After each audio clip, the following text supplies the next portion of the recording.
దేవునికి స్తోత్రం. దేవుని నామానికి మహిమ కలుగునుగాక. అందరికి ప్రైజ్ ద లార్డ్. సరే, మన అందరూ రెండు చేతులు పైకెత్తి గట్టిగా దేవునికి స్తోత్రం చేద్దాం. హల్లెలూయా. సో ఈ యొక్క సంఘ క్షేమాభివృద్ధి కూడికలకు దేవుడి చేత ప్రత్యేకపరచబడినటువంటి మీ అందరికీ నా హృదయపూర్వక వందనాలు. మీ అందరికీ, అలాగే ఈ వాక్యాన్ని వీక్షిస్తున్న వారికి కూడా నా హృదయపూర్వకమైన వందనాలు చెల్లిస్తూ ఉన్నాను. సో అందరు బాగున్నారు కదా? సో సంతోషంగా కొద్ది నిమిషాలు దేవుని వాక్యాన్ని మనం విందాం. ఏమాత్రం ఆలస్యం చేయకుండా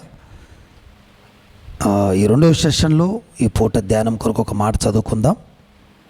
న్యాయాధిపతుల గ్రంథం 13వ అధ్యాయం 24వ వచనం. Book of judges chapter 13 in verse 24. ఇందులో రాయబడిన ఒక మాట నేను చదువుతాను. జాగ్రత్తగా అందరూ కూడా శ్రద్ధాభక్తులతో మీరందరూ ఆలకించాలని ప్రభు పేరట నేను మనవి చేస్తూ ఉన్నాను. తరువాత ఆ స్త్రీ కుమారుని కని అతనికి సంసోను అని పేరు పెట్టెను. ఆ బాలుడు ఎదిగినప్పుడు యెహోవా అతనిని ఆశీర్వదించెను. ఆ బాలుడు ఎదిగినప్పుడు యెహోవా అతనిని ఆశీర్వదించెను. దేవునికి స్తోత్రం. హల్లెలూయా. దేవుడు ఎప్పుడు ఆశీర్వదించెను? ఎదిగినప్పుడు. అది మన సబ్జెక్ట్ ఈరోజు. ఎదిగినప్పుడు. దేవుడు ఎప్పుడు ఆశీర్వదిస్తాడు అని అంటే అందరు చెప్పండి. ఎదిగినప్పుడు. ఎదగక ముందు దేవుడు ఆశీర్వదించలేదు. ఎదిగిన తరువాతే దేవుడు ఆశీర్వదిస్తున్నట్లుగా వాక్యం సెలవిస్తూ ఉంది. ఈ సందర్భము ఏదైనప్పటికీ జాగ్రత్తగా వినండి. దేవుని బిడ్డలు శరీర సంబంధమైన ఎదుగుదలే కాదు కానీ ఆత్మ సంబంధమైన ఎదుగుదల కలిగి ఉండాలి. దేవునికి స్తోత్రం. ఆత్మీయముగా ఎదుగుతున్నప్పుడు దేవుడు ఆ వ్యక్తిని లేక ఆ కుటుంబాన్ని లేక ఆ సంఘాన్ని దేవుడు ఏం చేస్తూ ఉంటాడంటే ఆశీర్వదిస్తూ ఉంటాడు. దేవుని నామానికి స్తోత్రం. ఆయన ఆశీర్వదించాలంటే తప్పనిసరిగా ప్రతి దేవుని బిడ్డ ఎదగాలి. ఆత్మ సంబంధంగా ఎదగాలి. Praise the Lord. ఈ రోజుల్లో చాలామంది భూ సంబంధమైన ఎదుగుదల కొరకు మాత్రమే ఆరాటం ఎక్కువ ఉంది కానీ ఆత్మ సంబంధముగా ఎదగాలని ఆరాటం లేదు. దాని కొరకు కావలసినటువంటి సిద్ధపాటు లేదు. దాని కొరకు ప్రత్యేకమైనటువంటి ఒక సమయాన్ని తీసి దేవుడి దగ్గర ఉంచి అలా ఎదగాలన్న ఆరాటము చాలా తక్కువ మందికి ఉంది. సంఘ క్షేమాభివృద్ధి కూడికలకు చూడండి ఎంతమంది వచ్చున్నారో మనకు తెలుస్తూ ఉంది. అదే బలంగా మీకు తైలం పూసి ఏ రోగం ఉన్నా ప్రార్థన చేస్తాం రండి అని అంటే ఎంతమంది వస్తారండి? చాలామంది వస్తారు. సో అది కాదు కావాల్సింది. వీళ్ళు ఇక ప్రార్థన చేయించుకుంటూనే ఉంటారు. వీళ్ళ లైఫ్ అంతా ఇక ప్రార్థన చేయించుకుంటూనే ఉండాలి ఎవరో ఒకరి చేత. కానీ ఎవరైతే ఎదుగుతూ ఉంటారో వాళ్ళే ప్రార్థన చేసేవాళ్ళుగా మారిపోతారు. హల్లెలూయా. అర్థమైంది? మీకు అర్థమైతే ఎంత బాగుంది. అర్థమైందా? వాళ్ళు ప్రార్థన చేయించుకుంటూనే ఉండాలి. ఎవరైతే ఆత్మీయంగా ఎదుగుతారో వారు ప్రార్థన చేసేవారిగా మారిపోతారు. దేవునికి స్తోత్రం. అనేకులకు ప్రార్థన చేసేవారు కావాలి దేవుడి బిడ్డలకు. దేవుడి బిడ్డలు ఓన్లీ ప్రార్థన రిక్వెస్ట్లు ఇచ్చేవాళ్ళే కాదు కానీ ప్రార్థన రిక్వెస్ట్లకు ప్రార్థన చేసేవారిగా మారాలి. అలా మారకపోతే క్రొత్తవారు పాతవారు మనము అంటే ఒక సంఘానికి మనం పాతగున్న వాళ్ళమే కొత్త వారికి మనము ఆదరించి ప్రోత్సహించి నడిపించేవారిగా ఉండాలి. అది ఎప్పుడు జరుగుతుందంటే ఎదిగినప్పుడు అని వాక్యం చెప్తుంది. ఎదిగితేనే ఆశీర్వాదం. దేవునికి స్తోత్రం. ఎదగకపోతే లేదు ఆశీర్వాదం. ఈ రోజుల్లో చాలామంది జీవితాలలో ఎదుగుదల లోపిస్తూ ఉందండి. ఈ ఎదుగుదల లేకుండా అయిపోతూ ఉందండి. ప్రియులారా, ఆ మధ్యకాలంలో నేను ఒక మీటింగ్కి వెళ్ళాను. ఆ మీటింగ్లో ఇన్ ఫ్రంట్ ఆఫ్ చాలామంది పిల్లలు ఉన్నారు. ఆ పిల్లల్లో ఒక పాప నేను పిలుస్తున్న పాప ఇక్కడ రాని సరే అని చెప్పి వచ్చింది. ఆ పాప అన్నది పక్క వాళ్ళందరూ విని, పాస్టర్ గారు పాప కదా ఆమె వయసు 45 సంవత్సరాలు అన్నది. ఒక సహోదరు వచ్చి, కారణం ఏంటంటే మనకు తెలుసు కదా మరగుజ్జు అంటారు చూడు, ఆ పాప అన్నట్టు అందరి పిల్లల్లో ఉండేసరికి పాప అనుకున్నా నేను. 45 సంవత్సరాలట ఆమె వయసు. చూస్తేనేమో పాపం అలాగే ఉంది, పిల్లల్లో కలిసిపోయింది, ఆమెకి ఎదుగుదల లేదు. ఈరోజు చాలామంది క్రైస్తవులు ఇలా మరగుజ్జులో ఉన్నారు, ఎదుగుదల లేని క్రైస్తవ బిడ్డలు ఎక్కువగా ఉన్నారు. అందుకే వాళ్ళు ఎదగకపోగా వాళ్ళు ఎదగట్లేదు కాబట్టి దేవుడు సంపూర్ణంగా ఆస్వాదించట్లేదు. మనము చాలాసార్లు ఎదగకుండా దేవా నన్ను ఆశీర్వదించు దించు దించు దించంటే క్రిందకే దించబడుతున్నాం కానీ పైకి ఎక్కిందేమి లేదు. లాస్ట్కి ఆశీర్వదించు దించంటే ఎట్లుంది? దించటమే. ఈ దించుదల్లో ఉన్నాం కానీ మనం ఎక్కుదల్లో లేము. అందుకే ఎక్కే ఒక క్రైస్తవుడిగా ఉండాలి మనం. దేవునికి స్తోత్రం, హల్లెలూయా. అందుకేనండి ఈ మాట నన్ను చాలా, ఇది సందర్భం వేరైనప్పటికీ, బాలుడు పెరుగుతున్నప్పుడు ఎదుగుతున్నప్పుడు ఒక శరీర సంబంధమైన విషయం అయినప్పటికీ కొంచెం నేను ఆత్మీయంగా ఈ మాటను కొంచెం ఎక్కువగా తీసుకున్నాను, సీరియస్గా తీసుకున్నాను. ఇతను ఎదిగినప్పుడు దేవుడు దీవించటం ఏంటి, ఆస్వాదించటం ఏంటని కొంచెం దాన్ని ధ్యానించటం ప్రారంభించినప్పుడు కొన్ని విషయాలు బయటకు వచ్చినవి. అది మీతో పంచుకొని నేను ముందుకెళ్తాను. అయితే ప్రియులారా జాగ్రత్తగా వినండి. ఈరోజు 2 భాగాలుగా మీకు చెప్పబోతున్నాను. ఎలా ఎదగాలి, ఎందుకు ఎదగాలి. ఎలా ఎదగాలో చెప్పబోతున్న ఒక భాగం, అసలు ఎందుకు ఎదగాలో కూడా చెప్పబోతున్నాను. ఒక ఆత్మీయ బిడ్డ ఎందుకు ఎదగాలి, ఒక ఆత్మీయ బిడ్డ ఎలా ఎదగాలి అనే 2 భాగాలు చెప్పి నేను ఈ సందేశాన్ని ముగిస్తాను. మొదటి భాగం ఎలా ఎదగాలి అని అంటే మీరు రాసుకోండి. దానికంటే ముందు ఒక్క మాట చదువుదాం. పేతురు రాసిన మొదటి పత్రిక, ఈ భాగాల్లోకి వెళ్ళక మునుపిది, దాంట్లో గలపకండి. పేతురు రాసిన మొదటి పత్రిక 2వ అధ్యాయం ఒక మూడో వచనం చదువుదామండి. 2-3 వచనాలు కలిసి ఉంటాయి. సిస్టర్ గారు చదువుతారు, అందరం విందాం. సమస్తమైన దుష్టత్వమును, సమస్తమైన కపటమును, వేషధారణను, అసూయను, సమస్త దూషణ మాటలను మాని కొత్తగా జన్మించిన శిశువులను పోలిన వారై నిర్మలమైన వాక్యమును పాల వలన రక్షణ విషయములో ఎదుగు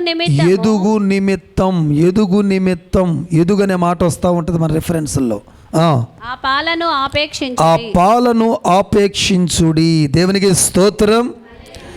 ఒక విషయములో ఎదగమంటున్నాడు, ఇంకొన్ని విషయాల్లో మానమంటున్నాడు. మానాల్సిన వాటిని మానితేనే ఎదగాల్సిన వాటిలో ఎదుగుతాం.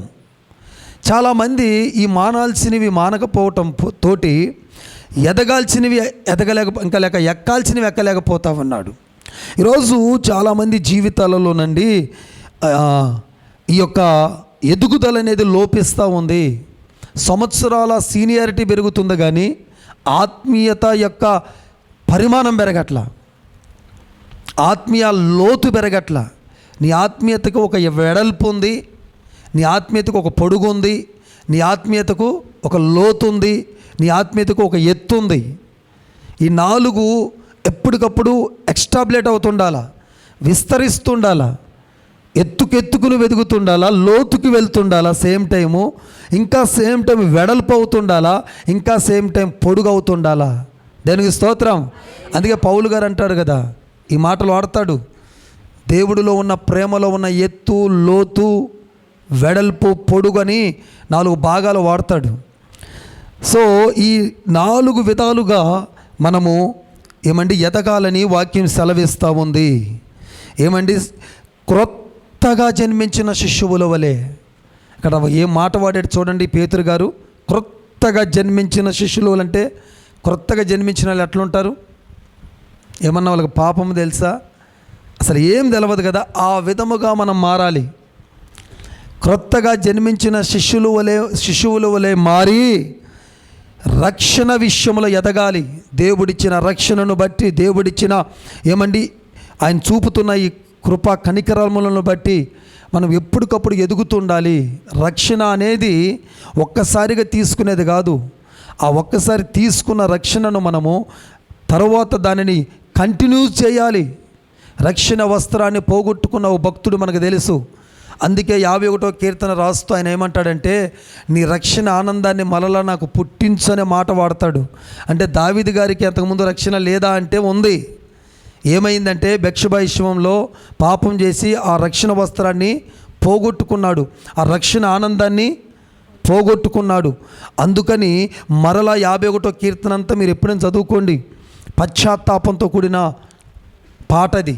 దేవుడి సన్నిధిలో ఆ ఒంటరితనాన్ని భరించలేక, దేవుడి ఎడబాటుని భరించలేక తన ఆర్త ధ్వని అది. ఏం రాస్తాడు తెలుసా? దాంట్లో ఎన్ని అద్భుతమైన మాటలు ఉంటాయి తెలుసా? అయ్యా, నన్ను నీ సన్నిధిలో నుంచి త్రోసివేగాక నాయనా, నీ ఆత్మను నా యొద్ద నుంచి తీసివేగాకయ్యా, బ్రతిమలాడుకోవటం అది కనపడుతుంది మనకి. నీ రక్షణ ఆనందాన్ని మరలా నాకు పుట్టించు అయ్యా అంటాడు. ఆ రక్షణ ఆనందం పుట్టించబడాలి. అంటే రక్షణ ఆనందం అనేది నేను నీటిలో బాప్టిజం తీసుకున్నానులే, ఇక నేను బాప్టిజం నాతోనే ఉంటుందిలే రక్షణ అనుకోవటం పొరపాటు, అది అమాయకత్వం. ఆ రక్షణ అనేది నీతో పాటు కంటిన్యూ అవుతుందా లేదా, ఆ ఆనందం నీలో ఉంటుందా లేదా, ఆ రక్షణ వస్త్రాన్ని నువ్వు కాపాడుకుంటున్నావా లేదా. ఆ మధ్యకాలంలో మొన్ననే ఎప్పుడు చెప్తా ఉంది కదా అమ్మగారు, ఆ పెళ్లి కుమారుడు పెళ్లి విందుకు పోయినప్పుడు ఎప్పుడు మొన్న వాడింది, ఒక అతనికి ఏమి లేదు, పెండ్లి వస్త్రం లేదు. లేకపోతే ఏం చేసినారు, ఆయన్ని త్రోసేసారు బయటికి. అదే రక్షణ వస్త్రం అంటే. ఆ రక్షణ వస్త్రం లేకపోతే త్రోసివేయబడతాం. అందుకే ఇక్కడ పేతురు గారు బాగా వాడాడు, రక్షణ విషయంలో ఎదుగుతుండాలా. దేవుడిచ్చిన రక్షణలో ఇంకా ఎన్నో మెలకువలు ఉన్నాయి. ఆ రక్షణలో ఎన్నెన్నో ఎత్తులు ఉన్నాయి. ఆ రక్షణలో ఎన్నెన్నో అరమికలు ఉన్నాయి. వాటిని అధిగమిస్తూ వెళ్తుండాలి. దేవునికి స్తోత్రం, హల్లెలూయా. నీటి బాప్టిజంతోనే ఆగిపోకూడదు, అగ్ని బాప్టిజాన్ని పొందాలి ప్రతి దేవుని బిడ్డ.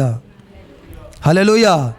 నీటి బాప్టిజం సేవకుడు ఇస్తే, అగ్ని బాప్టిజం స్వయాను యేసయ్య ఇస్తాడు. అగ్ని బాప్టిజం కలిగి ఉండాలా. నీటి బాప్టిజం పొందిన ప్రతి ఒక్కరూ అగ్ని బాప్టిజాన్ని పొందుతారు. దేవునికి స్తోత్రం, హల్లెలూయా. కాబట్టి ఈ అగ్ని బాప్టిజము లేక రక్షణ బాప్టిజము ఈ రెండు మనకు రక్షణ అనుభూతిని చూపిస్తాయి. ఇది ఇలాగ మనం ఎదుగుతూ వెళ్ళాలట. అయితే ప్రియులారా, ఎలా ఎదగాలి అనే విషయాలు ఒక 3 చెప్తాను. ఎందుకు ఎదగాలి అనే విషయాలు ఒక 5 చెప్తాను. నెంబర్ 1, 92వ కీర్తన 12వ వచనం. 92వ కీర్తన 12వ వచనం. Thank you Holy Spirit. నీతిమంతులు ఖర్జూర వృక్షం వలె మొవ్వవేయుదురు. లెబానోను మీది దేవదారు వృక్షము వలె వారు ఎదుగుదురు. దేవునికి స్తోత్రం. దేవదారు వృక్షం వలె ఎదగాలి మనం. దేవునికి స్తోత్రం. అంటే వృక్షాలు మనకి ఏమి నేర్పుతాయి? వృక్షాలు, పక్షులు, చెట్లు, ఈ బైబిల్లో ఉన్నటువంటి ప్రతి జీవి మనకి ఏదో ఒక పాఠం నేర్పుద్ది. దేనికి స్తోత్రం. వీలైతే బైబిల్లో ఉన్న పక్షులన్నిటి గురించి, వీలైతే బైబిల్లో ఉన్న చెట్లన్నిటి గురించి, వీలైతే బైబిల్లో ఉన్నటువంటి సృష్టిని వాడుకున్న దేవుడు సృష్టిని దాన్ని వాడుకున్నాడు, అవన్నీ వీలైతే ఒకసారి మీకు మొత్తం వివరిస్తాను. దేని స్తోత్రం. ప్రతి దానికి పాఠం ఉంటుంది. అవి ఎందుకు రాసి పెట్టాడంటే ఒక పాఠం మనకు నేర్పటానికి.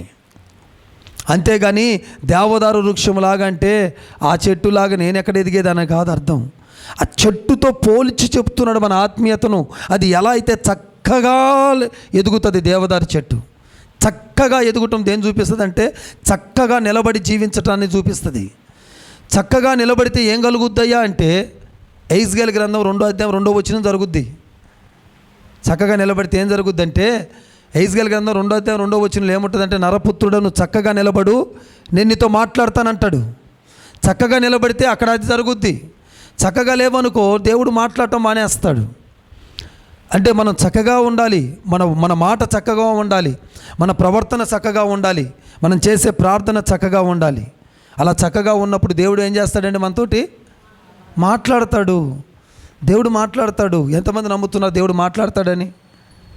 మాట్లాడతాడా? ఎట్లా? ఇప్పుడు మాట్లాడుతున్నాడా మీతోటి?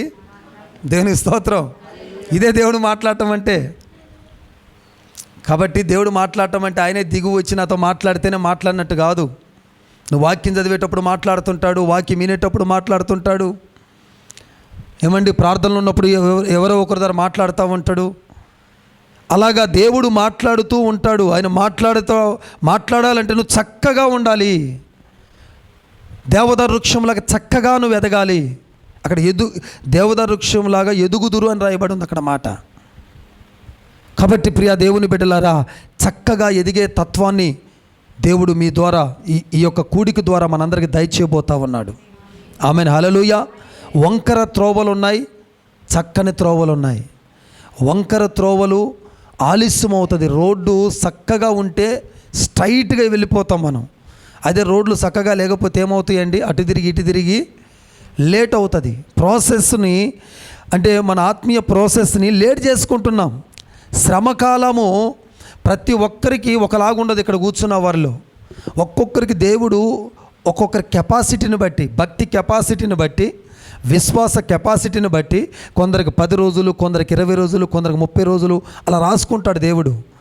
ఈ రోజులు కుదించబడి ఆ రోజులకే నీ శ్రమ దినాలు గడిచిపోవాలంటే నువ్వు ఈ రోజుల్లోనే ఆ శ్రమల కొలిమిలో నువ్వు కాల్చబడి చక్కగా అవ్వాలి. నువ్వు షైన్ చేయబడాలి. శ్రమ అనేది మనల్ని కాల్చుద్ది. కాల్చినప్పుడే ఎట్టైనా తిప్పగలుగుతారు దాన్ని. ఏ పనిముట్టినైనా కాల్చకుండా దాన్ని వంపలేరు ఎవరు. అందుకే దేవుడు ఒక శ్రమ ద్వారా నిన్ను కాల్చి ఆ శ్రమ ద్వారా నిన్ను ఎటు కావాలంటే అటు బెండి చేయటానికి, ఏ తలంతు కావాలంటే తలంతు నీకు ఇచ్చి ఏ విధంగా నిన్ను వాడుకోవాలో అలాగా నిన్ను చెక్కి నిన్ను నడిపించడానికి దేవుడు ఒక అగ్ని లేక ఒక మహా అగ్ని వంటి శ్రమలు మనకు అనుమతిస్తాడు. అవి మనకి చాలా మేలు. దేవునికి స్తోత్రం. హల్లెలూయా. అవి రాకపోతే మనం మలచబడము. అవి రాకపోతే మనము బలముగా తయారు అవ్వము. చక్కగా అవ్వాలి అంటే, వంకుగా ఉన్న పనిముట్టు చక్కగా అవ్వాలంటే దాన్ని ఏం చేస్తాడంటే ఫస్ట్ అతను కాల్స్తాడు. అప్పుడు ఊరికి నెట్టనంగానే ఏమైపోతుంది? చక్కగా వచ్చేస్తుంది. అందుకే బిడ్డ, ఈ సంవత్సరము నా దేవుడు 2023 అంతా నువ్వు కాల్చబడ్డావు. ఈ 2024 సంవత్సరము నిన్ను చక్కగా చేయబోతున్నాడు దేవుడు. దేవుడికి మహిమ కలుగునుగాక. నీ ప్రార్థన చాలా చక్కగా, నీ ఆత్మీయత చాలా చక్కగా ఒక గాడిలో పడబోతుంది. నీ ప్రార్థన, నీ ఆత్మీయత ఒక గాడిలో పడబోతుంది యేసు నామములో. అలాగా నువ్వు చేస్తున్నప్పుడు దేవుడు నీతో మాట్లాడి నిన్ను బలపరుస్తూ వెళ్తుంటాడు. దేవునికి స్తోత్రం. హల్లెలూయా. యెషయా గ్రంథం 44 అధ్యాయం 4వ వచనం.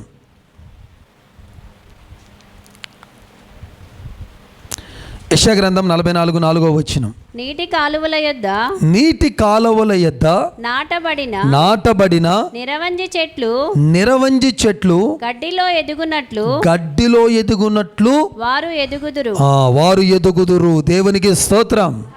హల్లెలూయా. వారు అంటే ఎవరో కాదు, ఆశ కలిగి ఉన్నవారంతే. దేవుళ్ళు ఎదగాలన్నా ఆశ కలిగి ఉన్నవారు, దేవుళ్ళు ఏదని సంవత్సరము ఈ భక్తి కాదు ఇంకొంచెం నా రేంజ్ పెంచుకోవాలనుకున్నవారు నిరవంజి చెట్లు వలె ఎదుగుతారు. దేవునికి స్తోత్రం. రాత్రి కూడా జ్ఞాపకం చేశాను ఈ చెట్టుని మీకు. దేవునికి స్తోత్రం. ఎదుగుతారు నిరవంజి చెట్ల వలె. విస్తారంగా ఎదుగుతుంటుంది ఆ చెట్టు. నీటి కాలువల ఎద్దుంటుంది ఆ చెట్టు. ఎక్కడ పడితే అక్కడ ఉండదు. అది నీరు ఎక్కడ ఉంటుందో అక్కడ ఉంటుంది. ఆ నీరు అనే వాక్యము యొద్ద నువ్వు ఉండాలి.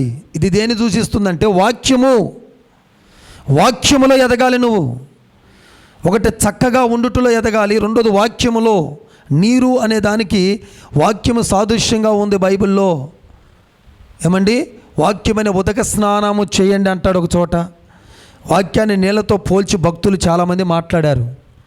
దానంతా వివరించడానికి సమయం లేదు. కానీ ఈ నీళ్ళు అనే వాక్యము యొద్ద నువ్వు నాటబడితే నిరవంజి చెట్టు వలె నువ్వు ఎదుగుతావు.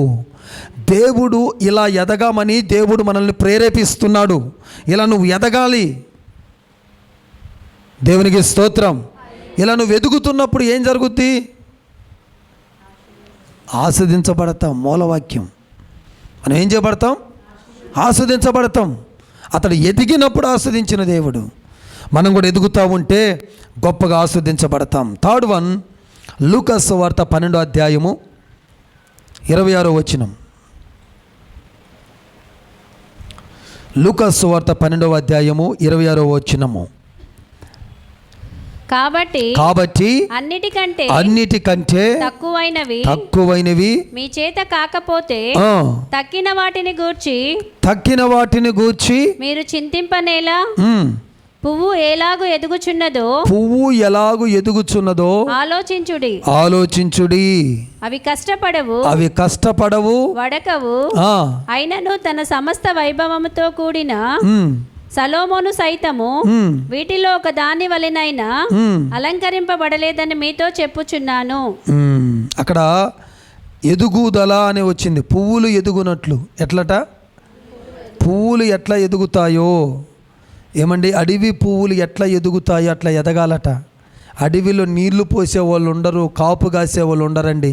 అవే ఎదుగుతుంటే నీకు ప్రతిరోజు వాక్యము ద్వారా నిన్ను బలపరిచి, ప్రతిరోజు నిన్ను ఆత్మీయంగా ఆరాధనలో నిన్ను బలపరుస్తూ ఉంటే ఎట్లా ఎదగాలి చెప్పండి?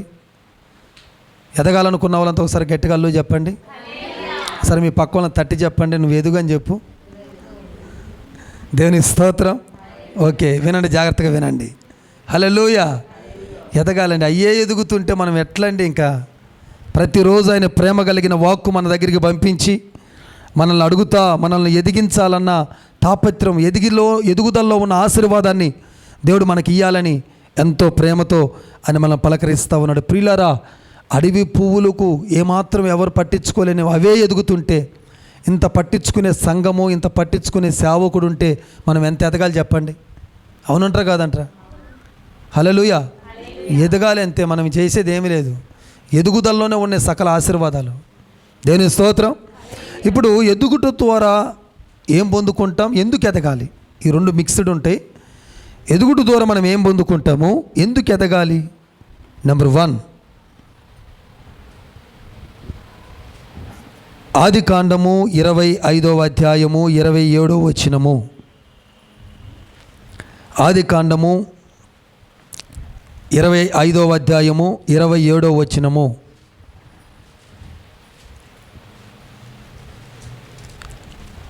ఆ చిన్నవారు ఎదిగినప్పుడు ఏశావు వేటాడుటయందు నేర్పరయ్యాడట. అరణ్యవాసిగా నుండెను. యాకోబు సాధువై గుడారములో నివసించుచుండెను. గుడారము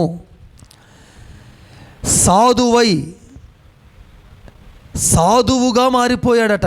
అతను ఎదుగుతున్నప్పుడు, ఎదిగితే ఏమవుతూ ఉంటామంటే సాధువుగా అయిపోతాం మనం. ఆ ఏసావు గురించి కొంచెం పక్కకు పెడదాం, కానీ యాకోబుని తీసుకుందాం. యాకోబు సాధువై ఏమండి దేవుని గుడారంలో నివసిస్తున్నాడు అంతే. ఇతడు రోడ్లు పట్టుకొని తిరుగుతూ ఉంటే ఇతడు మాత్రం ఇల్లు వదలకుండా, ఇతడు ఎదిగినప్పుడు ఈ కార్యం జరుగుతుంది, ఎదగనప్పుడు కాదు. ఎవరైనా ఆత్మీయంగా ఎదుగుతూ ఉన్నవారు చిల్లరగా అల్లరగా తిరగరు. వాళ్ళు బాధ్యత రహితంగా ప్రవర్తించరు, బాధ్యతగా ప్రవర్తిస్తారు. బాధ్యత లేని వారిగా ఏమండి అక్కడ కొద్దిసేపు కూర్చుందాం, ఆ ఇంట్లో కొద్దిసేపు కూర్చుందాం, అక్కడ పోయి కొద్దిసేపు మాట్లాడొద్దాం, ఈ చిల్లర ప్రవర్తన ఉండదు. ఇల్లు, జాబు, పిల్లలు, పని, ఈ 4 గోడల మధ్య ఈ 4 పనులు చుట్టే వాళ్ళ ఆత్మీయతను తిప్పేసుకుంటూ ఉంటారు. యాకోబు గారు ఏసేవులాగా అతడు కూడా అరణ్యాలకు పోయి ఆ వేటాడచ్చు, కానీ అతడు సాధువుగా మారిపోవటానికి కారణం ఏంటంటే అతడు ఎదిగాడు. సాధువు అంటే ఏంటో తెలుసా అండి మీకు? సాధువు అంటే ఏంటో తెలుసా? దెస్సలోనిక మొదటి పత్రిక 2వ అధ్యాయం 7వ వచనం.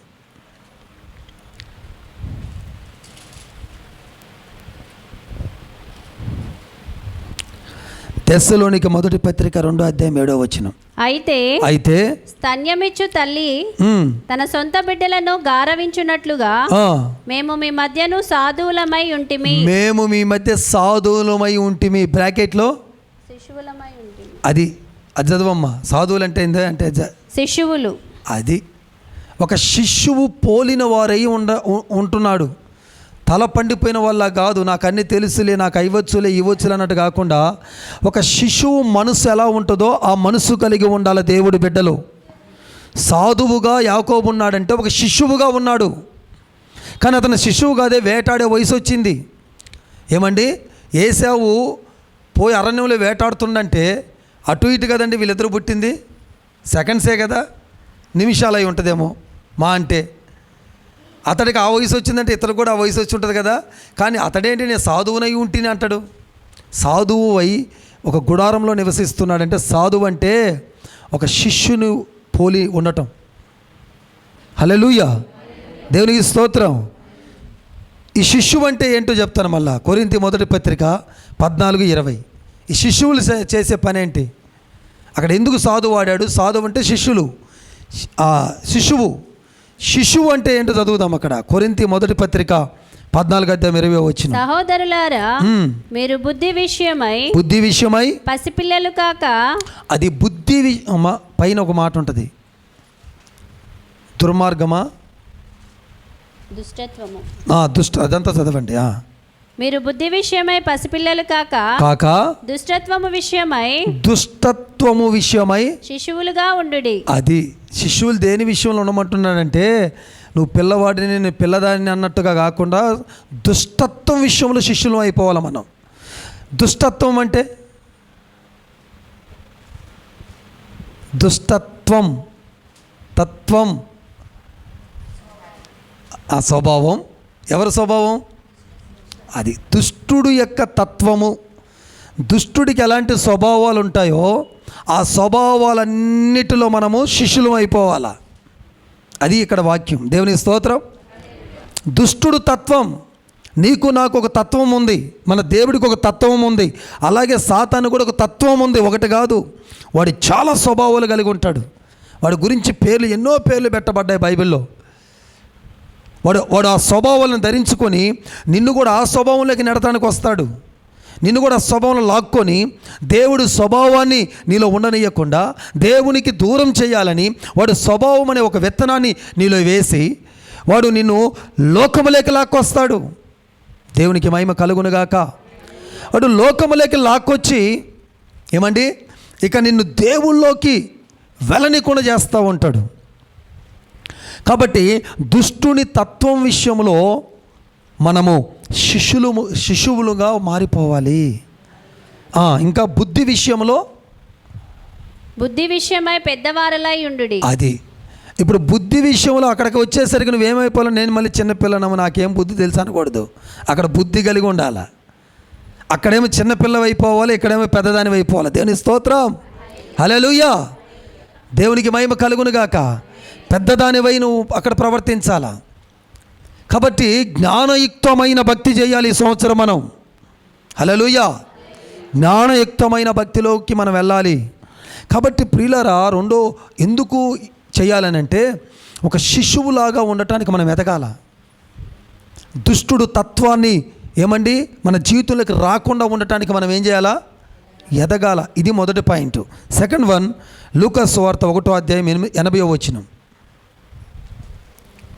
లూకా సువార్త 1:80. శిశువు ఎదిగి ఆత్మయందు బలము పొంది. ఆమేన్. ఎదిగితే రెండో విషయం, ఆత్మయందు బలం పొందుతాం. రెండో పాయింట్, ఎవరైతే ఎదుగుతారో వారే ఆత్మయందు బలం పొందుతారు, లేకపోతే ఆత్మీయ బలము ఉండదు. దేవునికి స్తోత్రం కలుగునుగాక. హల్లెలూయా. ఇప్పుడు చెప్పండి, ఎదగాలనుకున్న వాళ్ళు గట్టిగా చెప్పండి. ఓకే, అయితే ఎదిగితే ఏం కలుగుద్ది? ఆత్మబలం అండి. దేవునికి స్తోత్రం. ఎదగలేకపోతే ఆత్మబలం ఉండదు. చాలామంది ఆత్మీయంగా బలవంతులుగా లేరు, శారీరకమైన బలవంతులుగా మీరు ఉండొచ్చు చాలా, కానీ ఆత్మ సంబంధమైన బలహీనగా ఉండకపోతే ఎట్లా? సాతానుడు నువ్వు ఎంత బరువు ఉన్నావు, ఎంత వెయిట్ ఉన్నావు, ఎంత లావు ఉన్నావు, నువ్వు ఎట్లున్నావని చూడడు వాడు. నువ్వు ఆత్మీయంగా ఎంత బలంగా ఉన్నావో చూసుకుంటాడు వాడు. ఎలా నిన్ను చిక్కించుకోవాలో చూసుకుంటాడు. అందుకేనండి ఈ సంఘ క్షేమాభివృద్ధి కూడికలు ఎందుకు దేవుడు ఏర్పాటు చేసినాడంటే ఆత్మీయమైన బలం పొందుకోవటానికి. దేవునికి స్తోత్రం. ఆత్మీయ బలములో సకలము మనం నిలదొక్కోగలుగుతాం. సాతానుడు బెదిరేది అక్కడే. సాతానుడు ఎందుకు ఒక సేవకుడికి లొంగుతున్నాడు, ఒక సేవకుడి దగ్గరికి వచ్చి సాగిలి పడుతున్నాడని అంటే, ఆ సేవకుడికి నీకంటే ప్రత్యేకమైనవి ఏమీ లేవు. కాకపోతే ఆ సేవకుడు ప్రార్థన చేసి దీవరాత్రులు ఉపవాసాలుండి కన్నీరు గార్చి ఏమండి తన శరీరానికంటే ఎక్కువగా ఆత్మను బలపరుచుకొని ఆత్మలో ఎదిగాడు గనుక ఆ ఆత్మ బలము సంపాదించుకున్న సేవకుడై ఒక విశ్వాసంలో ఉన్న దెయ్యాన్ని యేసు నామములో రా బయటికంటే వస్తుంది. దేనికి స్తోత్రం. ఊరికినే వస్తుందా చెప్పండి? వస్తుందా దెయ్యం బయటికి? ఒక దెయ్యం లోబడద్దా? ఎందుకు లోబడుతున్నాయంటే ఆత్మ బలాన్ని బట్టి లొంగిపోతుంది. దాని అర్థం ఏంటంటే నాకంటే ఇతడు శక్తిమంతుడు, ఇతడు నేను లొంగాలని లొంగిపోద్ది. అదే దానికంటే శక్తిహీనుడుగా ఉన్నాడు అనుకో, వాళ్ళకు లొంగదు. ఇంకా వాళ్ళ మీద పైకి వస్తుంటుంది. రోజు రోజుకి వాళ్ళ మీద దాడి పెంచేస్తుంటుంది. రోజు రోజుకి వాళ్ళ మీద టార్చర్ పెంచేస్తుంటుంది. అందుకే ప్రతి విశ్వాసి రాబోతున్న దినాలు నేను చెప్తున్నాను కదండి, భయంకరమైన మాంత్రిక విద్యలు జరగబోతున్నాయి ఈ లోకంలో. ఎందుకంటే పని ఉచితంగా డబ్బు ఎక్కువైపోయింది. ఏం చేస్తారండి, రోజుకి ఎక్కువ సంపాదించాలంటే ఈ రోజుల్లో చాలామంది ఊరుల్లో చూస్తే ఒక్కడ మాంత్రికుడు అయ్యాడంటే వాడు చుట్టూ 10 మంది అయిపోతున్నారు. కారణం ఏంటో తెలుసా? ఇక పోయేది 1 సంవత్సరం రోజులు ఆ అరణ్యాల్లో ఆ అడవుల్లో చట్టల్లో పుట్టల్లో తిరిగితే చాలు. ఇక తర్వాత వస్తే నాకు అందరూ భయపడిపోతారు. రెండోది కావాల్సినంత డబ్బు, ఇంకా చెప్పాలంటే కావాల్సినంత తిండి. అది చూసుకొని ఇక అందరు దాంట్లో పడిపోతున్నారు. వాళ్ళ చేతుల్లో పడకుండా ఏమంటే వారు మాయమత్తులో మనం చిక్కుకోకుండా, వారు ఒకవేళ మన పేరు పెట్టి మన బొమ్మ చేసి వాడు ఎన్ని రకాల ప్రయత్నాలు చేసినా వాడు పంపే శక్తి కంటే మనలో ఉన్న ఆత్మీయ శక్తి చాలా స్ట్రాంగ్గా ఉంటే అప్పుడు వాడు సాగిలు పడతాడంతే. ఎంతమంది మన మీదకి పంపినా ఎవ్వరేం చేయలేరంతే. ఓడిపోవాలి నీ మీద ఏ శక్తి వచ్చినా సరే. దేవుని స్తోత్రం, హల్లెలూయా. ఎందుకు ఓడిపోవాలనంటే నువ్వు నమ్మిన దేవుడు శక్తి కలిగిన వాడు గనక ఆయన ప్రూవ్ చేసే రోజులు వచ్చినాయి. ఇక నువ్వు ప్రూవ్ చేయాలి యేసయ్యని అనే శక్తి అంటూ చూపించాలి. నువ్వు అనే శక్తిని చూపించే రోజులకు మనం వచ్చాము. ఇప్పుడు ఎంటర్ అయ్యాం. మన గురించి మనం చూపించుకోకపోయినా పర్లేదు, కానీ మనం ఆరాధిస్తున్న యేసే శక్తిని చూపించాలండి మనం. దేనికి స్తోత్రం. అందుకే ప్రియ దేవుని బిడ్డలారా, ఆత్మీయ బలం పొందండి. ఆత్మీయ బలం పొందాలంటే ప్రతిరోజు ప్రార్థన చేయాలా. ఆత్మీయ బలం పొందాలంటే ప్రతిరోజు వాక్యం చదవాలా. ఆత్మీయ బలం పొందాలంటే ప్రతిరోజు దేవుని ఆరాధన చేయాలా. ఇవి చేయకుండా ఆత్మీయ బలం రాదు. దానికంటూ తిండేమి లేదు. ఇక దానికి తిండే ఇవి. శరీరానికన్నా అవి కావాలి ఇవి కావాలని కోరుకుంటుంది. ఆత్మ నాకు పక్ష పరమాలు ఏం పెట్టిన అవసరంలా, ₹1 ఖర్చు లేనివి చెప్తుంది ఆత్మ. శరీరం అంతా అప్పులు చేసే చెప్పద్ది. నాకు అది పెట్టి ఇది పెట్టి అది పెట్టి ఇది పెట్టి మొత్తం అప్పులు పోలే. అప్పు చేసి పప్పు కూడా అంటారు చూడు, ఆ సామెత చేస్తుంది శరీరం. ఆత్మ మొత్తం ఈజీ ప్రాసెస్. ప్రార్థన చేయడానికి ఏమైనా ₹1 ఖర్చు అవుద్దండి? వాక్యం చదవడానికి ఏమైనా ₹1 ఖర్చు అవుద్దా? స్తుతించడానికి ₹1 ఖర్చు అవుద్దా? ఈ ఖర్చు లేని పని యేసయ్య చెప్తే మనం చేయము. చేసి ఆత్మబలాన్ని పొందుకోవాలి మనం. ఈ సంవత్సరము యేసు నామములో మాటలు వింటున్న ప్రతి ఒక్కరూ ఆత్మబలం పొందుకుందురుగాక, ఆత్మబలముతో నింపబడుదురుగాక, మీ ఆత్మలు ఉజ్జీవించబడునుగాక. ఇప్పుడు ఈ మాటలు వింటుండగానే మీ ఆత్మలకు శక్తి దిగునుగాక యేసు నామములో. రిబా షక రికలరలరబా. ఎక్కడ ఉండి మాటలు వింటున్నారో నాకు తెలియదు. ఇప్పుడే ఆత్మ బలం పొందుకోవాలి. ఇప్పుడే మీరు రైట్ అవ్వాలి. Hallelujah. Thank you Holy Spirit. ఆత్మబలం ఆత్మబలం ఆత్మబలం. రీ బా బా బా షబా రీ కాందర్ హల్లా రబా బాబా బాబా. మీ ఆత్మ చాలా స్ట్రాంగ్గా మారుతుంది బిడ్డ. Amen. Thank you Holy Spirit. ఆత్మ బలం కలుగుతుంది మనం ఎదిగితే. థర్డ్ వన్, ఇర్మియా గ్రంథం 12:2. ఇర్మియా గ్రంథం 12:2. ఎందుకు ఎదగాలి? నీవు వారిని నాటుచున్నావు, వారు వేరు తన్నుచున్నారు. వారు ఎదిగి అనే మాట అక్కడ వారు ఎదిగి ఫలములనిచ్చుచున్నారు. గట్టిగా చప్పట్లు కొట్టండి ఒకసారి. ఎందుకు ఎదగాలంటే ఫలాలు కాయటానికి ఎదగాలి మనం. దేని స్తోత్రం. ఎవరు ఎదుగుతారో వారే ఫలాలు కాస్తారంట. హల్లెలూయా. వాక్యం చెప్తా ఉంది, ఎదగన వాడు ఫలాలు కాయలేడు, ఫలములు కలిగిన వాడిగా ఉండలేడు. ఆ మధ్యకాలంలో ఫలములు అనే సబ్జెక్టు 9 ఫలాలు చెప్పాను. 9 ఫలాలంటే ఆత్మ ఫలాలు కాదు, 9 రకాల ఫలాలు చెప్పాను నేను. గలతీ పత్రికలో ఉండే అవి కాదు కానీ 9 ఫలాలు చెప్పాను నేను. అయితే ప్రియులారా జాగ్రత్తగా వినండి, ఫలములు ఫలించాలి మనం. ఆ ఫలములు ఎప్పుడు ఫలించగలుగుతామంటే ఎదిగినప్పుడు. ఈరోజు ఎందుకు ఫలములు లేని వారిగా ఉన్నారు చాలామంది? ఫలములు లేని చెట్టు వలె ఉన్నారండి చాలామంది దేవుని బిడ్డలు. ఆత్మీయ ఫలాలు లేవు, ఆత్మీయంగా ఫలాలు కాచే స్థాయికి ఇంకా ఎదగట్లేదు సంఘంలో ఉన్న బిడ్డ. ఈరోజు అందుకే ప్రభు నిన్ను ఈ స్థలానికి తీసుకొచ్చి నీతో మాట్లాడుతున్నాడు. నువ్వు ఎదుగుతానన్నావు, నువ్వు ఎదుగు. ఆటోమేటిక్గా ఎన్నడూ చూడని ఫలముల చేత నా దేవుడిని ఆత్మీయ జీవితాన్ని నింపబోతా ఉన్నాడు. హల్లెలూయా. ఫలములు నీకు కనపడబోతున్నాయి, గుత్తులుగా నువ్వు ఈ సంవత్సరాలు ఫలాలు కాయబోతున్నావు. పరమ గీతముల్లో అంట గడప కమ్మిల దగ్గర అంట గుత్తులుగా ఫలాలు కాసినాయట. ఆ మధ్యకాలంలో సందేశం చేశాను మీకు. యేసయ్య వచ్చి నా భాగం నాకు ఇమ్మంటాడంట. ఎంతమంది గుర్తుందా లేదు? హల్లెలూయా. నా భాగం నాకు ఏంటంటే ఏంటి ఆయన అడిగే భాగం? ఫలాలే. తోట ఇచ్చేసాడు మనకి, వచ్చి అడుగుతాడు నా భాగం నాకు ఇయ్యని. ఫలమనే భాగాన్ని దేవుడికి ఇవ్వగలగాల నువ్వు.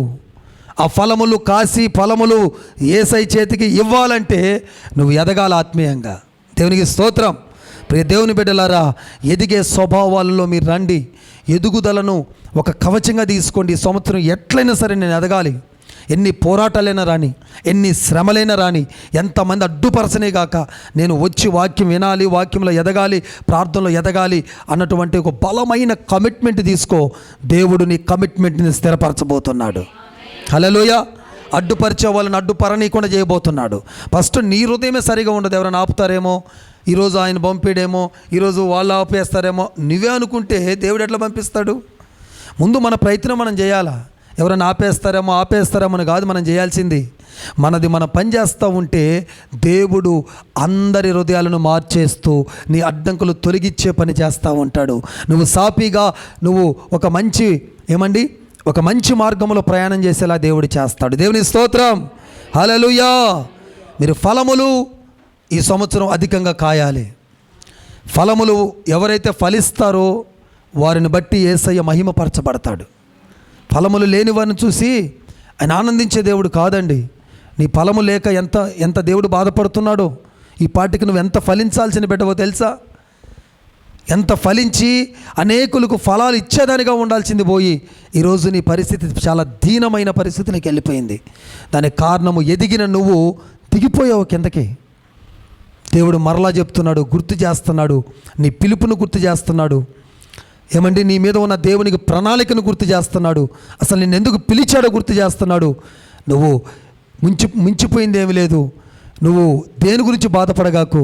నువ్వు లాస్ట్ ఇయర్ ఏదైతే ఎదగలేక నువ్వు బాధపడుతున్నావో దాని రెండింటిని కలిపి ఈ సంవత్సరం అత్యధికంగా దేవుడిని ఎదిగింపజేయబోతున్నాడు.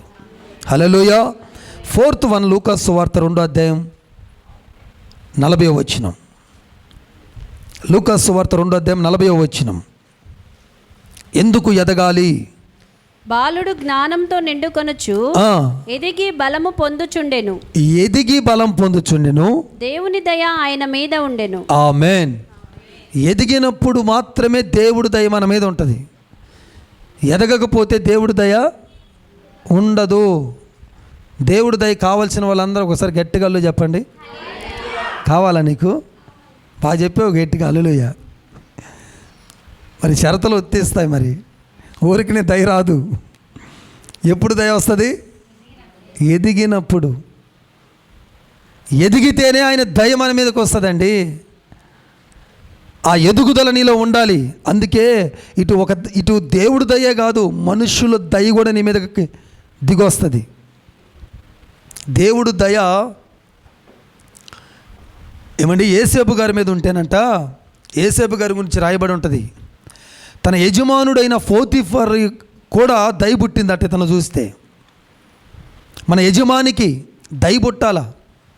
నువ్వు ఏ ఇంటికి వెళ్ళి పనిచేస్తున్నా, నువ్వు ఏ కంపెనీకి వెళ్ళి పనిచేస్తున్నా, నువ్వు ఏ కాలేజీకి వెళ్ళి పనిచేస్తున్నా, నువ్వు ఏ స్కూల్కి వెళ్ళి పనిచేస్తున్నా, లేకపోతే నువ్వు ఏ షాప్కి వెళ్ళి పనిచేస్తున్నా, అక్కడ ఉండే బాస్కి నీ ముఖం చూస్తే దయబొట్టాలి. నేను ఎప్పుడు చెప్తుంటా, మన ముఖం చూస్తే దెయ్యం పట్టకూడదు. దేనికి స్తోత్రం. దెయ్యం పట్టకూడదు, దయబొట్టాలి. అటువంటి విధంగా నువ్వు మారాలి అంటే నువ్వు ఏదేదో మాయమంత్రాలు చేసి, నువ్వు ఏదేదో మిస్మరైజ్ చేసి, ఏదేదో మంచి ఆ మాటలు ఈ మాటలు కల్పించేసి ఏదో చేయాల్సిన అవసరం లేదు. కానీ దేవుళ్ళను ఎదుగుతూ ఉండు, ఆటోమేటిక్గా లోకంలో నుంచి నీకు దయ పుడతా ఉంటుంది. అటు దేవుడి నుంచి ఇటు లోకం నుంచి నీకు దయ కలుగుద్ది. దేవునికి స్తోత్రం.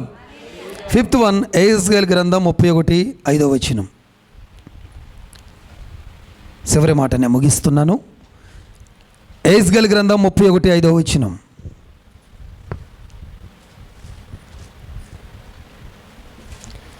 కాబట్టి అది ఎదిగి పొలములోని చెట్లన్నిటికంటే ఎత్తుగలదాయెను. అది ఎదిగి పొలములో ఉన్న చెట్లు కంటే ఎత్తుగాయను. దేవుని స్తోత్రం. ఇంకమ్మా, దాని శాఖలు బహు విస్తారములాయను. దేవునికి స్తోత్రం. ఆ తర్వాత చదువుకోండి, చెట్టు గురించి చాలా అద్భుతంగా రాయబడి ఉంటాయి. తర్వాత దాని యొక్క చెట్టు ఏమంటే ఆశ్రయంగా మారిపోయింది చాలామందికి. దాని కొమ్మలు ఘనత కలిగిన కొమ్మలుగా మారిపోయినాయి. అది చాలా ఎత్తుగా ఎదిగిపోయింది. ఈ చెట్టు ఎవరమో కాదు, ఎదిగే వ్యక్తిని గురించి చెప్పిన సందేశం ఇది. దేవుని స్తోత్రం. ఒక చెట్టును గురించి చెప్పింది కాదు, ఒక ఎదుగుతున్న విశ్వాసిని గురించి చెప్తున్న మాట ఇది. ఒక సేవకుడిగా నేను ఎదగాలి, ఒక విశ్వాసిగా నువ్వు ఎదగాలి. ఎవరికి వారంగా ఎదుగుతుండాలి ప్రతి నిమిషం. దేవుని స్తోత్రం. నేను ఎదిగిన వాడిగా నీ ముందు లేను, ఇంకా ఎదుగుతూనే ఉండాలా. దేవుని స్తోత్రం. ఇంకా ఎదుగుతూ ఉండాలా. నేను ఎప్పుడు చెప్తుంటాను కదా, నేను 5% కూడా నేను ఎదగల. ఇంకా చెప్పాలంటే ఇంకా ఎదగాల్సింది చాలా ఉంది. మరి మీరు ఎక్కడున్నారో, మరి నేనే 5% అంటే. దేవునికి స్తోత్రం. హల్లెలూయా. అంత ఉంది మరి అంత తీసుకోవాలి. నేను ఎదిగేసాను, నాకు వచ్చేసింది, నాకు అన్నీ తెలిసిపోయినాయి అంటే నీకేం తెలియవు. ఇంకా బైబుల్ అంతా తెలిసినా తెలియనట్టుగానే వెళ్తూ ఉండాలి. నాకు వచ్చేసిందని 4 ముక్కలు రాగానే వచ్చేసింది అన్నామనుకో, అసలు మొత్తానికి రాకుండానే మొత్తం తోసేస్తాడు దేవుడు. గర్వము దేవుడు ఇక్కడ అస్సలు వాడికి రాదు. దేన్నైనా యాక్సెప్ట్ చేస్తాడేమో కానీ గర్వాన్ని అస్సలు యాక్సెప్ట్ చేయడు దేవుడు. దేన్ని బట్టి నువ్వు అతిశయించకూడదు, దేన్ని బట్టి నువ్వు గర్వపడకూడదు. దెయ్యాలు లోబడుతున్నాయని నువ్వు ఉప్పొంగిపోకూడదు. ఒకప్పుడు లోబడిన దెయ్యాలే నీ మీదకి వచ్చి దూకుతాయి కూడా నువ్వు గర్వపడితే. దేని స్తోత్రం. అందుకనే మన జీవితాల్లో ఎప్పటికప్పుడు దేవుడి దగ్గర అల్టిమేట్ అంతే. ఆయన ఏది చేస్తే అంతే. మనకు కాదు దెయ్యాలు లోపడుతుంది, మనకు కాదు దెయ్యాలు భయపడుతుంది, యేసయ్యకి భయపడుతున్నాయి అంతే. ఏమిట్లో ఏమీ లేదు మనలో. సమస్తము ఏదైనా ఉందంటే అది యేసయ్యలోనే. కాబట్టి ప్రియులారా, విస్తారముగా శాఖలుగా నువ్వు ఎదగాలి అంటే నువ్వు ఎదగాలి. ఆ చెట్టు నీవు నేనే. ఎదిగే చెట్టును పోల్చి చెప్పాడు దేవుడు ఎంత చక్కగా. ప్రియ సంగమా, మనం విస్తారంగా ఎదగాలి, ఎత్తుగా ఎదగాలంటే ఎదగాలి. మనం ఎదిగినప్పుడు ఎత్తుగా మనం అవుతాం. ఎక్కలేనంత ఎత్తైన కొండ మీదకి ఎక్కించంటాడు చూడు దావీదు గారు. ఆ మాట మన జీవితంలో జరుగుతుంది. దేనికి స్తోత్రము. నన్ను ఎక్కించుము, దేవునికి మహిమ కలుగునుగాక. ప్రియులారా, ఇది ఈనాటి సందేశం. దేవుడు చెప్తూ ఉన్నాడు ఏమండి మన మూలవాక్యంలో, ఎదిగినప్పుడు దేవుడు ఆ వ్యక్తిని ఆశీర్వదిస్తాడు. ఎదగకపోతే ఆశీర్వాదము లేదు. ఆశీర్వాదం కావాలంటే ఖచ్చితంగా మస్ట్ అండ్ షుడ్గా మనము ఎదగాలి, ఎదిగేవారంగా ఉండాలి, ఎదిగి చూపియాలి. మనము నువ్వు ఎదుగుతుంటేనే కదండి నీ పిల్లలకు ఆశ పుట్టేది. కాబట్టి ప్రియ దేవుని బిడ్డలారా, ఈరోజు ఎదుగుతాము అని మీ మనస్సులో ఒక కోరిక పుట్టింది కనుక నా ప్రభు చెప్తున్నాడు, ఆయన 2 చేతులు పైకెత్తి మిమ్మల్ని మనసారా ఆస్వాదించబోతున్నాడండి నా దేవుడు. దేవునికి స్తోత్రము. మీ కుటుంబాలలో నూతన కార్యాలు ప్రారంభం కాబోతున్నాయి. నీ ఆత్మీయ జీవితంలో ఆశీర్వాదాలు అనేకమైన నువ్వు చూడబోతున్నావు. ఇంతకు మునుపెన్నడు చూడని సకల ఆశీర్వాదాలు ఇదిగో దేవుడు నీ జీవితంలోకి పంపబోతా ఉన్నాడు. ఆకాశ వాక్యాలను విప్పి పట్ట జాలన్నటువంటి గొప్ప దీవెనల వర్షము చేత నీ ఇంటిని, నీ యొక్క కుటుంబాన్ని నింపబోతున్నాడు దేవుడు. ఎన్నడూ చూడని దీవెనలు పొందబోతున్నావు. ఆశీర్వాదాలను సొంతపై చేసుకొని హల్లెలూయా. ఇటు భూ సంబంధమైన ఆశీర్వాదాలు, ఆత్మ సంబంధమైన ఆశీర్వాదాలు అదిగో దేవుడు నీ ఇంటి మీద కురిపిస్తున్నాడు, నీ సంఘం మీద కురిపిస్తున్నాడు, నీ పిల్లల మీద కురిపిస్తున్నాడు. హల్లెలూయా, హల్లెలూయా. సకరబలరబ. ఆస్వాదించబడండి, ఆస్వాదించబడండి. కోరుకోండి, కోరుకోండి, మనస్సారా కోరుకోండి. నన్ను ఆశీర్వదించు యేసయ్యా, ఈ రాత్రి నన్ను ఆస్వాదించు యేసయ్యా, నన్ను ఎదిగింపజేయేసయ్యా, నన్ను ఎదిగింపజేయేసయ్యా. ఆశపడండి, ఆశపడండి. నా దేవుడు మీ ఆశను తృప్తిపరచబోతున్నాడు. ఆమేన్. హల్లెలూయా, హల్లెలూయా. దేవుడు మనందరినీ ఆశీర్వదించే రేంజ్కి మనం ఎదుగుదుముగాక. ఆమేన్. మోకరించుదాం, ఒక చిన్న ప్రార్థన చేసుకుందాం. అలాగే వీడియో చూస్తున్న వాళ్ళరా మాతో కలిసి ఏకీభవించి ఒక చిన్న ప్రార్థన చేయండి. ఎలా ఎదగాలి, ఎందుకు ఎదగాలి అనేది దేవుడు మాట్లాడుతూ వచ్చాడు. ఎలా ఎదగాలి అంటే దేవదారు వృక్షం వలె ఎదగాలి, నిరవంజ చెట్టు వలె ఎదగాలి, అడవి పువ్వుల వలె ఎదగాలి. దేవుడు చెప్తా ఉన్నాడు. అలా ఎదిగితే ఏమండి, మొదటగా సాధువు వలె మనం మారిపోతాం, శిష్యుల వలె దుష్టత్వముకు శిష్యులు అవుతాం, బుద్ధి విషయంలో పెద్దవారం అయిపోతాం. రెండోది, ఎందుకు ఎదగాలంటే ఆత్మీయ బలం పొందడానికి ఎదగాలి. నెక్స్ట్ వన్, ఎందుకు ఎదగాలంటే మనం ఫలములు ఫలించడానికి ఎదగాలి. ఫోర్త్ వన్, ఎందుకు ఎదగాలంటే దేవుని దయ పొందటానికి ఎదగాలి. ఫిఫ్త్ వన్, ఎందుకు ఎదగాలంటే విస్తారముగా మనము విస్తరించడానికి ఎదగాలి. నీ ఆత్మీయత విస్తరించాలి. కుడి వైపునకు వెడం వైపునకు ఇదిగో నీ ఆత్మీయత వ్యాపించాలి, నీ ప్రార్థన వ్యాపించాలి, నీ ఆత్మీయతలో ఉన్నటువంటి ప్రతిది కూడా వ్యాపించాలి. నీ విశ్వాసము, నీ నమ్మకత్వము, నీ ప్రతిష్టత, నీ వైరాగ్యము, నీ సమర్పణ అన్నీ విస్తరించాలి. అది దైవ చిత్తమై ఉన్నది. అందుకే నేను పేరు పెట్టి పిలుచుకొని తీసుకొచ్చి ఇక్కడ కూర్చోబెట్టి నీతో మాట్లాడుతున్నాడు. దేవుడే నీతో సూటిగా మాట్లాడుతున్నాడు, నిన్ను తడుతున్నాడు. లేగో, లేచి ఎదుగో, నిద్రపోయింది చాలు, ఇక లేచి ప్రార్థించు, చదువు, వాక్యాన్ని ఆరాధించు. చాలు, ఇక బాధపడింది చాలు, ఏడ్చింది చాలు, సాతానుడు తలుచుకుంది చాలు, వారు వీరు నాకు ఎవరు హెల్ప్ చేసేవారు లేరే అనుకున్నది చాలు. లేచి ఎదుగు బిడ్డ, దేవుడు నిన్ను ఆస్వాదించడానికి సిద్ధంగా ఉన్నాడు. రబా శాఖ రీకాలరబా. ఎదుగు సహోదరే, సిద్ధంగా ఉన్నాడు ఆయన, సిద్ధంగా ఉన్నాడంతే. ఎవడు ఆపలేడు ఈ ఆశీర్వాదాన్ని, ఎవడు ఆపలేడు ఈ ఆశీర్వాదాన్ని. Thank you Holy Spirit. ఎవడు ఆపలేడు ఈ ఆశీర్వాదాన్ని, ఎవడు ఆపలేడు. దేవుడు నిన్ను బహుగా ఆస్వాదించబోతా ఉన్నాడు, ఆస్వాదించబోతా ఉన్నాడు, ఆశీర్వదించబోతా ఉన్నాడు, ఆస్వాదించబోతా ఉన్నాడు, ఆస్వాదించబోతా ఉన్నాడు. ఆత్మ సంబంధమైన ఆశీర్వాదాలతో అదిగో సంతోషము, సమాధానము, దీర్ఘశాంతము, దయాలత్వము, మంచితనము, ఆశా నిగ్రహము అదిగో దేవుడు నీ యొక్క హృదయాలు కమ్ముతున్నాయి. విశ్వాసము, సాత్వికము అదిగో 9 ఫలములు నిన్ను నింపుతున్నాయి, నీ హృదయంతో నింపుతున్నాడు దేవుడు. Thank you Holy Spirit. Hallelujah. పరిశుద్ధాత్ముడా, నీ వందనాలు నాయనా. నీ సన్నిధిని బట్టి వందనాలు, స్తోత్రాలు చెల్లిస్తూ ఒక శక్తి కలిగిన, ఒక లైఫ్ చేంజింగ్ రావాలతో కూడిన వాక్య సందేశాన్ని మాకు అందించినందుకు, మా ఆత్మలు బలపరిచినందుకు నీకే వందనాలు, స్తోత్రాలు చెల్లిస్తూ యేసు క్రీస్తు శక్తి కలిగిన నామంలో అడిగి వేడుకొనుచున్నాను మా తండ్రి. ఆమెన్. చప్పట్లు కొట్టి మనమందరం దేవుని మహిమపరుద్దాం. May God bless you.